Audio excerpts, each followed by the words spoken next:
Ladies and gentlemen, please take your seats. You know, in genre movies, sometimes the horror just comes straight out of pure human brutality.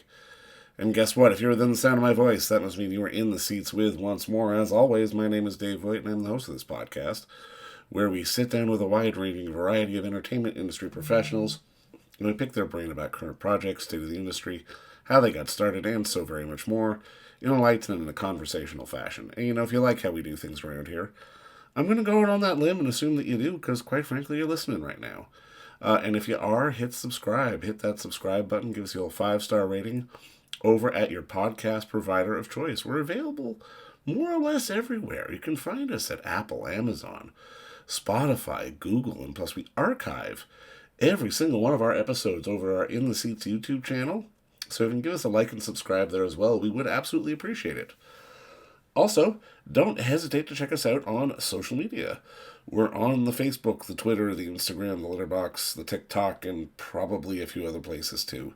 At where else? In the Seats for all sorts of fun updates. And finally, and I do dare say most importantly, please pay us a visit over at In the Seats, intheseats.ca for all the latest and greatest from the world of film, television, basically the moving image at large. Because guess what? We love to watch it and write about it and talk about it. We love it even more when you come by and read about it and listen about it.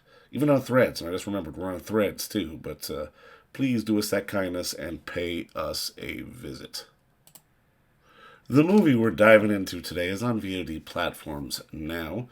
And it's starring the one and only Guy Pearce and Alex Pettyfer. And it's called Sunrise. And it's a brutal little thriller. It's the story of an ex-cop, Fallon, played by Alex Pettyfer, who returns to the scene of a horrific crime. The residents of a rural town, and they discover that this dark visitor is actually a vampire who feeds on blood and fear. But after he's befriended by a kind immigrant family, this instinctive killer is faced with a moral choice, an interesting choice, one between revenge and redemption, as he squares off against Guy Pearce, who is running the town roughshod and is probably the worst person you've ever seen depicted on screen. This is, by definition, a horror movie, but it's literally more of a thriller. It's a lot of fun, though. It really is a very good piece of cinema, and it's very well done, with two great performances, both from Alex Pettyfer and Guy Pearce. But we had the unique pleasure of sitting down and talking with the director, the one and only Andrew Baird, about sort of the origins of the film and making it all, and so very much more. But like I said, it's available on video on demand now. If you're in the States, it may still be playing in certain select theaters. It's a good, gritty little piece of horror that, or genre movie, as it were, that I honestly enjoyed the hell out of. But go rent it, go buy it on demand. But first, check out our talk with director Andrew Baird, because between you and me, it's a pretty darn good one. Now, I guess my first question is just like, can you walk me through the origin of? I mean, I imagine the script hitting your desk or seeing it for the first time. Yeah, it came from a partner of mine who I produced all movies with, Martin Brennan, and also it was the baby of our EP, Mark Huffam, who was instrumental in getting Zone done, my first movie, Zone 414, that Guy was also in. And I just it had gone through various incarnations over the years with different directors and talent and stuff, and for whatever reason it never got made. And then when it came to me, I was just like, okay, I connected with, I liked the character of Fallon, his journey, the man with no name. I thought Reynolds was an extraordinary character, extraordinary monster, basically, human. And the vampirism in the movie, for me, it was more like, he was more like a junkie, and addict who was trying to recover.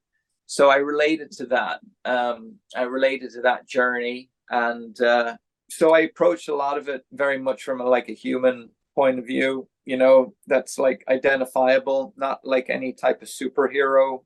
Or I didn't really employ much of the tropes of vampiric lore. You know, there was some in the script, and there's less in the movie. So I just veered away from that, and I just connected in with the fact that this guy's in this permanent purgatory until he comes to terms with his loss and pain, and then he's able to, you know, step out of that. You know, that's the journey for the lead character. And I just thought it was an interesting an interesting journey to take, wrapped up in this kind of genre, you know. So, and it's but very much approached from a human point of view, you know. And So very, almost really a commentary on society as well. Because I mean, yeah, the horror yeah, beats, it's less about the vampire and more about the fact that we suck. yeah. I mean, it's a commentary on humanity, but like there's a lot of political overtones in the script, and racial overtones, and there's a lot of things going on in the original script, a lot, and it kind of had to be condensed down a bit, you know. But it's just how it's a commentary on like us as people, like, you know, it's like how we can be so barbaric and monstrous, and at the same time, like, we can be beautiful and you know, gentle, and, you know, it's but we're complex. We're just complex creatures, not like the animals that you see in the movie, you know, how majestic and free they seem to be in comparison to the messiness of human nature. It's messy. Yeah, right. Indeed. Now, I mean, I guess my next question, like, walk me through the casting, particularly getting Alex and Guy, because I mean, really, they're playing polar opposites of one another. I mean, Alex has to be this stoic, emotionally reserved, you know, loner drifter guy, but then I mean, Guy is practically frothing at the mouth, chewing the scenery, being a bad guy. Yeah, yeah, yeah. I mean, well, Guy was first in, and then I got Alex, and they'd worked together before, so that was good. They'd done a movie called Infernal Machine before. Funnily enough, I'd just spoken to the director, but just coincidentally, and then Alex came up, and I was like, "Oh, that would be good," because they'd only, think, done a day on that movie together. So this was much more substantial. And so, but Reynolds, I knew I could get somebody great to play Reynolds, and I succeeded with Guy for sure. And it was a chance for us to collaborate again, and it was wonderful, you know.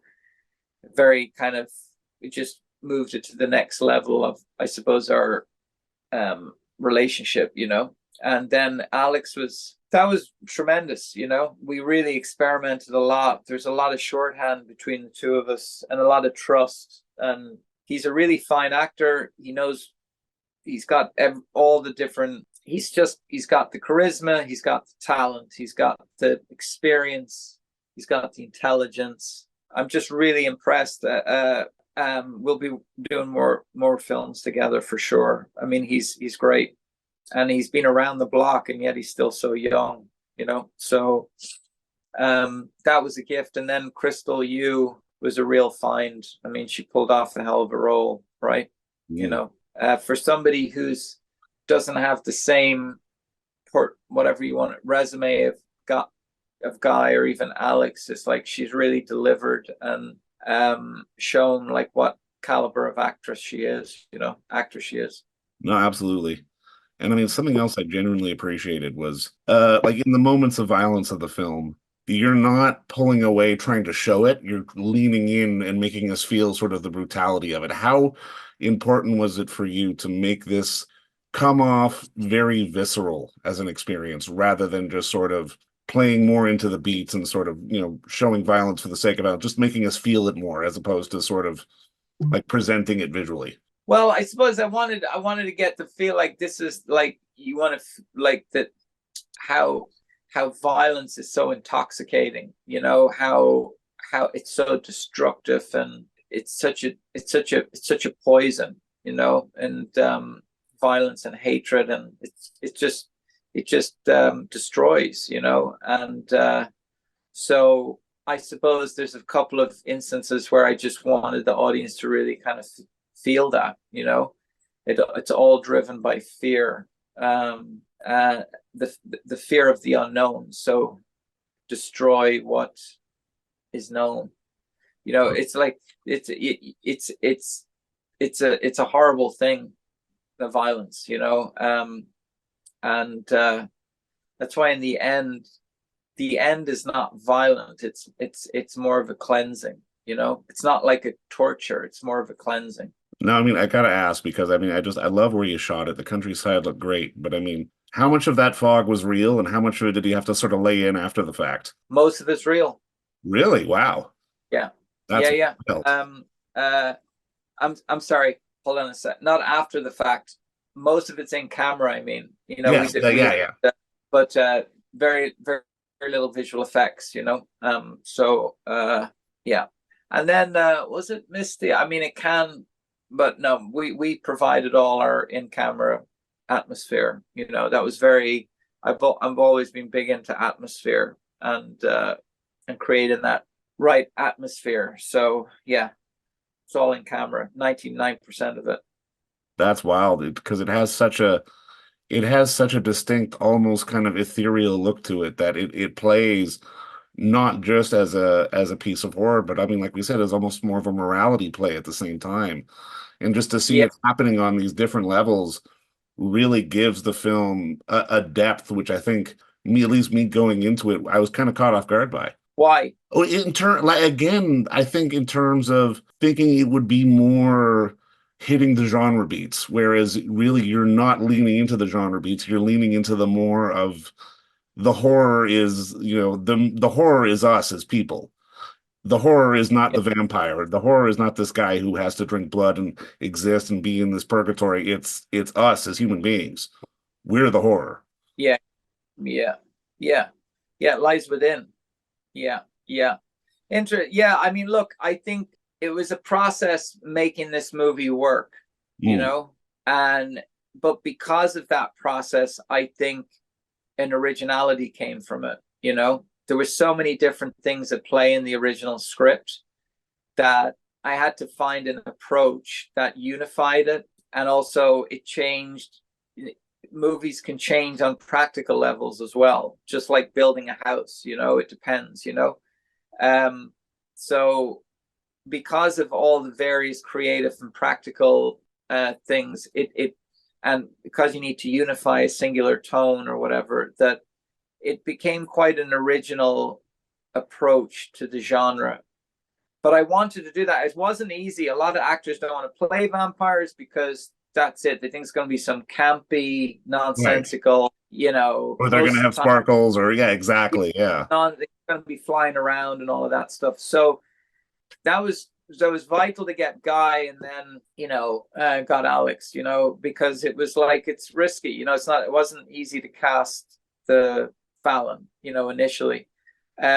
So, but again, I kept saying that, you know, I wasn't going to approach this at all like a vampire movie, you know, and it's not, right? So no, it is. No, it isn't. I mean, if anything, the genre beats like a Western are yeah, exactly. They play secondary. Yeah. The vampire beats kind of play secondary to it all. And yeah, I mean, yeah, sure. when you're working with Guy and Alex, how important is it for you to get them on board kind of early on? Because I mean, I can imagine this isn't the kind of excuse me, project where you can sort of tweak and experiment on the go. Like if they're not sort of in tune with the spirit of it, it's not going to work. Yeah, no, but they were, and that's exactly what we did. Experiment on the go. We would have a scene, whatever, and we would just play with it. You know, whether it was with them or with other actors, you know, it was constant experimentation. I did more experimentation on this shoot than any of the others, you know, and it works out. It's like, look, when you're in the moment, you're in the zone, you know, what could have read well a week ago or a month ago doesn't work right now.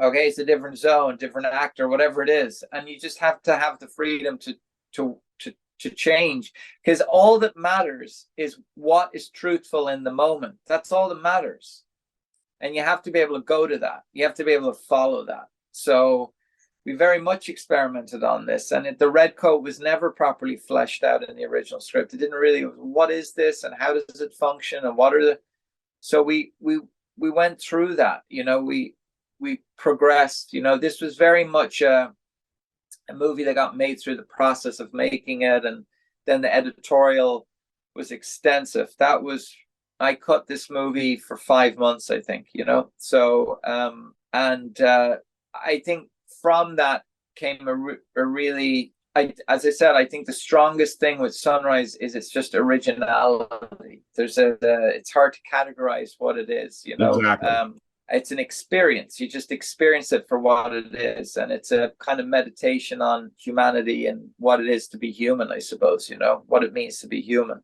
No, I mean, I'm curious because I love just how you describe that about it being, it's a movie that you can't put in a box. And I mean, to me, as a viewer, that's the kind of movie I enjoy the most. But also at the same time, when you see a movie like this and you see it in the horror genre, technically, the horror genre also allows for the most freedom to color outside the lines. Like if had this been sort of a straight drama or a comedy or something, you wouldn't necessarily have the wiggle room to really explore different ideas. What is it, Yeah. from your perspective, about the horror genre that allows you that freedom to really kind of scribble where you want to with a story like this? Yeah, it's fun. I don't know. I mean, it's like, so essentially this is like a horror movie mixed with a Western. And the last movie I did was like a crime movie with a thriller. And the movie before that was a science fiction movie with, so sci-fi, crime, horror.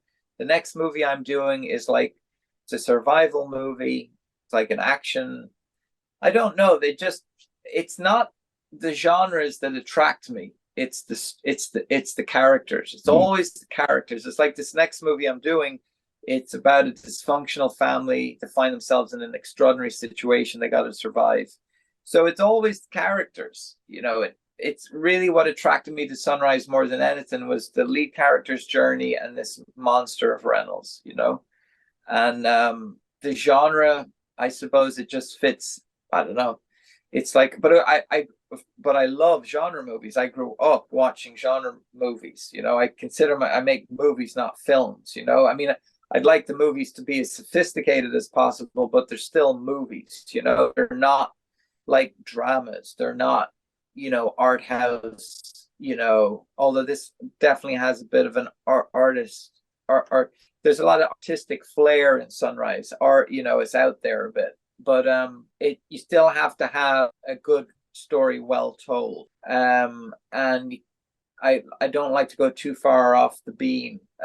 So I love all types of genres, you know. As I said, way back when I was making short films, I did a comedy and it read funny, it shot funny, and then it didn't cut funny. So comedies are very, very difficult, you know.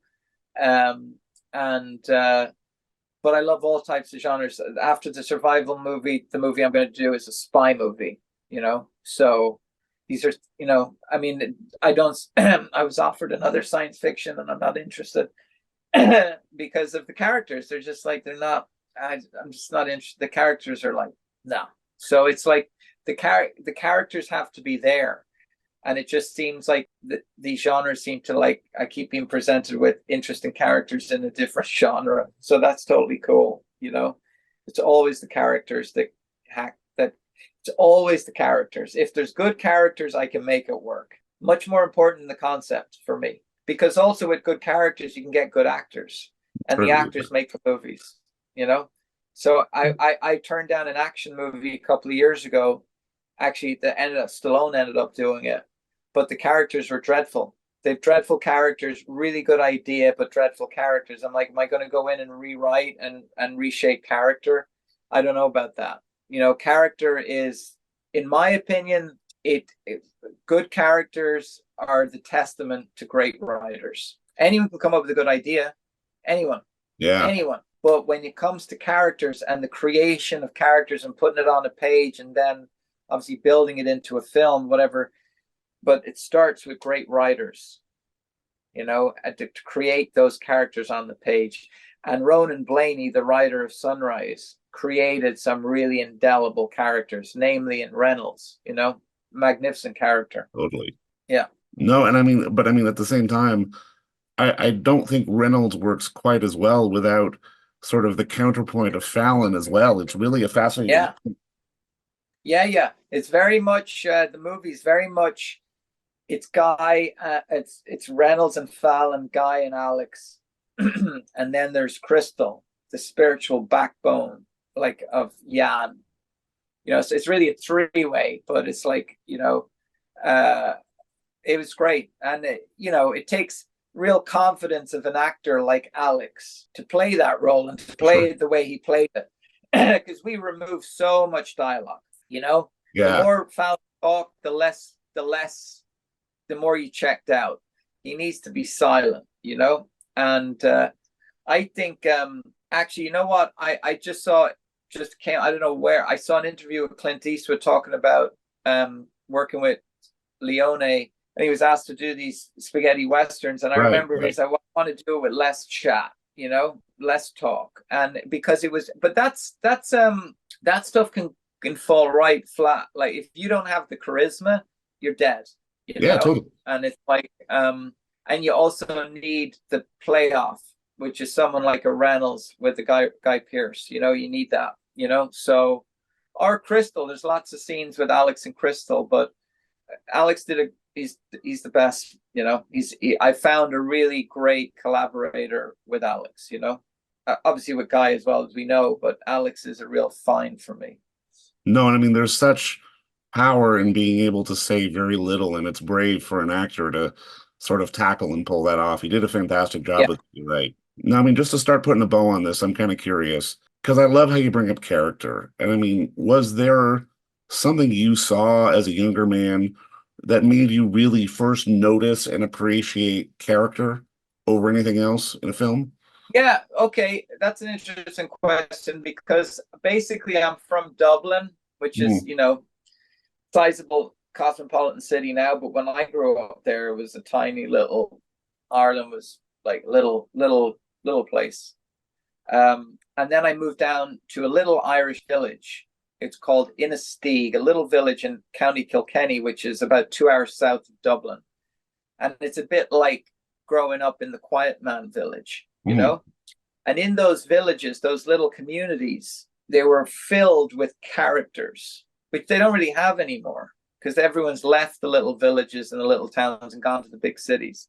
So I grew up like from 7 to say for 10 years. And then I went back to Dublin and I made a documentary on this little village. It was all about these characters. And yeah, so that's, I valued characters from my experience of living there in that little village.